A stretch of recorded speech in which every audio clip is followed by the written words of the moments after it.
حضرت علی رضی اللہ تعالی عنہ نے فرمایا، جس نے اپنی پریشانیوں کو لوگوں پر ظاہر کیا تو وہ اپنی ذلت پر راضی ہو گیا۔ احسان کرنے اور درگزر کے ذریعے گناہوں کو چھپانے سے عظمت اور بزرگی ملتی ہے۔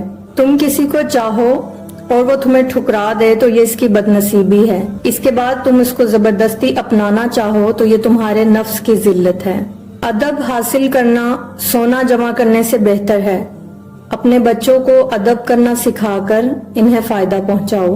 جب کبھی کسی ضرورت مند کی آواز تمہارے کانوں تک پہنچے تو اللہ کا شکر ادا کیا کرو، کیونکہ اللہ نے اپنے بندے کی مدد کے لیے تمہیں پسند کیا ہے، ورنہ وہ اکیلا ہی کافی ہے سب کے لیے۔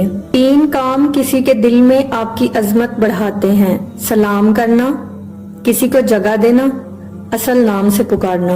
جب بھی تم چاہو کہ تمہاری دعا عرش تک پہنچے اور مستجاب ہو جائے تو پہلے اپنے والدین کے لیے دعا مانگو۔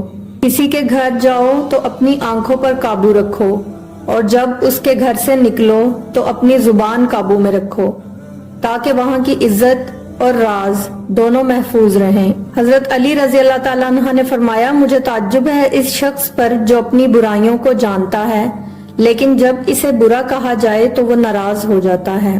بہترین سیرت یہ ہے کہ تم لوگوں کے ساتھ اس طریقے سے پیش آؤ جس طریقے سے تم لوگوں کا اپنے ساتھ پیش آنا پسند کرتے ہو۔ محبت کا اصل حقدار تو تمہارا رب ہے، تم بس اپنے رب کے آگے جھکو، وہ کسی اور کے آگے جھکنے نہیں دے گا۔